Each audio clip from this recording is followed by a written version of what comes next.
quite disappointing to say that in the மாதம் மரகதநாணயம் 2 start பண்ண வேண்டியிருந்தாங்க.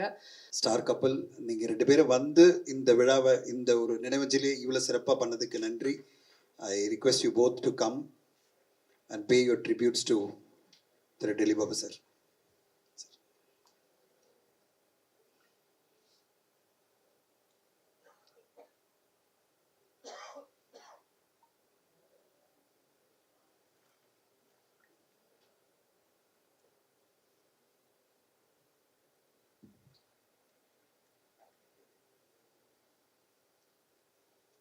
எல்லாருக்கும் வணக்கங்க.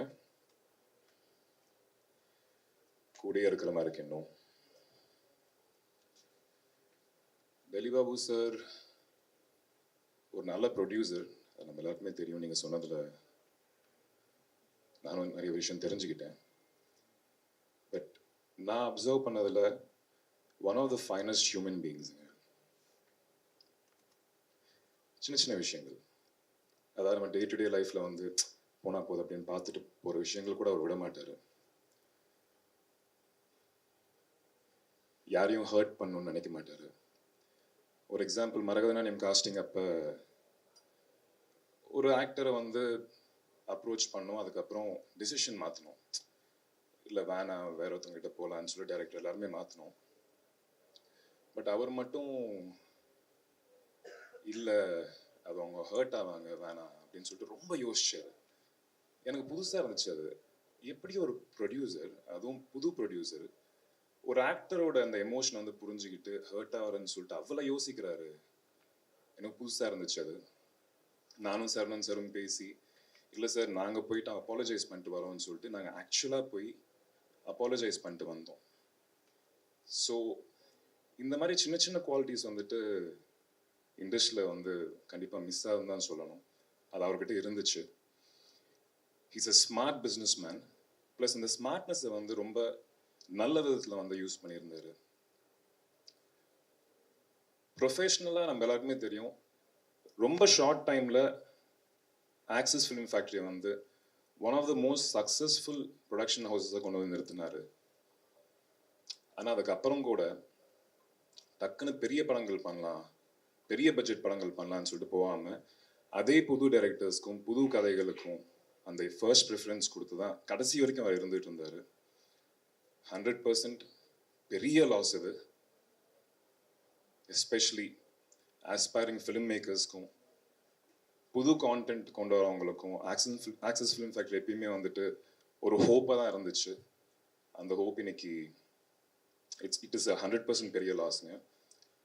அவர் இன்னைக்கு இங்கே இல்லாட்டியும் ஐ திங்க் அவர் ப்ரொடியூஸ் பண்ண நல்ல படங்கள் வந்துட்டு will celebrate for life.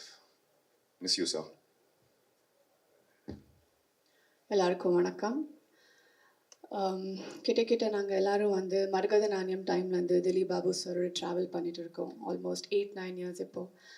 And அப்போலேருந்து இப்போ வரைக்கும் we have never come across a producer or a person who is so passionate about cinema. அவங்க வந்து ஒரு சினிமா பேக்ரவுண்ட்லேருந்து வரல. He has started Axis Film Factory from the very start. So ஆதி சொன்ன மாதிரி இவ்வளோ ஒரு ஷார்ட் டைமில் to give such big successful films is a very big thing. And he was a very passionate man, passionate to a level where அவங்க இந்த மாதம் actually it's quite disappointing to say that இந்த மாதம் மரகதநாணயம் 2 start பண்ண வேண்டியிருந்தாங்க. நாங்கள் எல்லோரும் அந்த லான்ச்சில் meet பண்ண வேண்டியது. But it's a tragedy that we are meeting this way. Passionate to a level that almost 4-5 மந்த்ஸ்லேருந்து அவங்க ஹாஸ்பிட்டலில் இருக்கும்போது, அன்வெல்லாக இருக்கும்போது ஆதி அண்ட் சரணன் சாரோட ரொம்ப க்ளோஸாக ட்ராவல் பண்ணாங்க. அந்த 4-5 மந்த்ஸில் ஹெல்த் நல்லா இல்லாத டைம்லேயும் அவங்க வந்து சினிமா பற்றியே பேசி, அவங்களுக்கு ஆல்ரெடி தெரியும் இது நடக்க வேண்டி போகுது அவங்க ஹெல்த்தோடுன்னு. அவங்க வந்து பூரிக்கிட்ட எல்லாமே முன்னாடியே செட் பண்ணி, நான் இல்லாத டைம்லேயும் என்னோட ப்ரொடக்ஷனில் இது நடக்கணும், அந்த மாதிரி ஒரு பிளானர், அந்த மாதிரி டெடிகேஷன் இருக்கிற ஒரு producer. It's not just a loss to the industry. We have all lost a very good friend, a mentor, a brother, a guide, and I send out all my prayers to the family, and I hope his soul rests in peace. Om Shanti.